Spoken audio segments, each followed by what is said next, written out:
अस्सलाम वालेकुम क्लास 2 अपनी उर्दू की किताब गेंदा का सफ़ा नंबर 50 खोलें।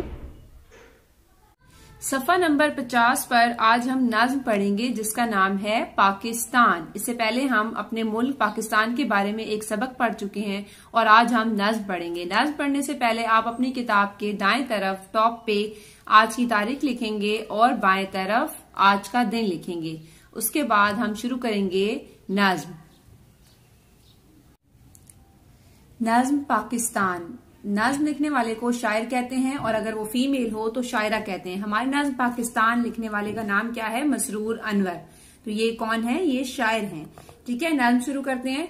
सोहनी धरती अल्लाह रखे, कदम कदम आबाद तुझे। अंडरलाइन करते जाएंगे हम साथ साथ अल्फाज को। पहले क्या है? सोनी, फिर धरती, उसके बाद कदम और आबाद। ठीक है, इन अल्फाज को अंडरलाइन करें। यहाँ पर सोनी क्या कहता है शायर? सोनी का मतलब होता है खूबसूरत, प्यारी। धरती जमीन को कहते हैं। वो अपने मुल्क की जमीन को क्या कह रहा है?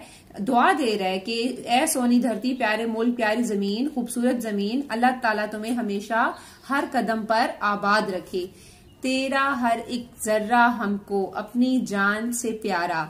अंडरलाइन जर्रा। जरा अब वो क्या कह रहा है? अपने मुल्क की हर छोटी से छोटी चीज जो है वो उसको क्या कहता है कि मुझे अपनी जान से, हमें, बल्कि वो कहते हैं अपनी जान से, हमको, हमें अपनी जान से प्यारी है। उसके बाद वो क्या कह रहा है? तेरे दम से शान हमारी। अंडरलाइन दम, अंडरलाइन शान। तुझ से नाम हमारा। तुझ, अंडरलाइन तुझ।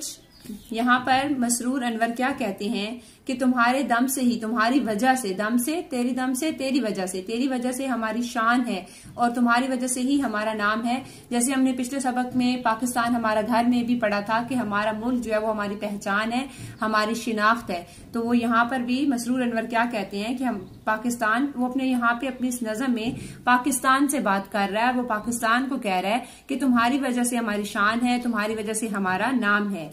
उसके आगे पढ़ेंगे। जब तक है ये दुनिया बाकी, हम देखें आजाद तुझे।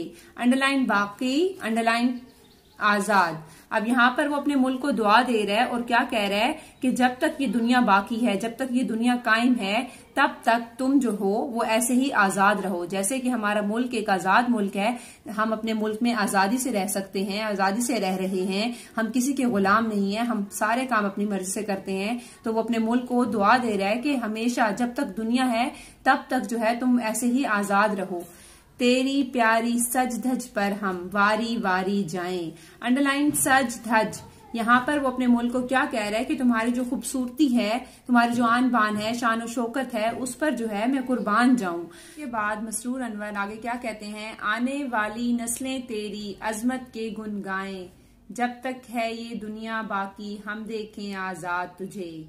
अब यहाँ पे मसरूर अनवर अपने मुल्क को क्या कह रहे हैं कि तुम्हारे जो आने वाली नस्लें हैं, उस मुल्क की आने वाली नस्लें कौन है? आप लोग हैं बच्चों, आप लोग हमारे मुल्क की आने वाली नस्लें हैं। ठीक है, तो वो क्या कहता है कि हमारे जो आने वाली नस्लें हैं हमारे मुल्क की, वो जो है अपने मुल्क की कदर मंजिलत जो है, उसकी जो बढ़ाई है, उसके गुण गाएं। वो अपने मुल्क को फिर से यहाँ पे भी दुआ दे रहा है कि वो इतना तरक्की याफ्ता मुल्क हो कि हमारी नस्लें, नई नस्लें जो हैं वो अपने मुल्क के गुण गाएं। गुण गाएं मतलब तारीफें करें, खुशी से, फख्र से कहें कि हम पाकिस्तानी हैं। ठीक है, उसके बाद ये यहाँ पे भी वो दुआ दे रहा है, ये लाइन रिपीट हो रही है। जब तक है ये दुनिया बाकी, हम देखें आजाद तुझे। यहाँ पे मसरूर अनवर क्या कहते हैं कि जब तक ये दुनिया बाकी है हम अपने मुल्क को ऐसे ही आजाद देखें।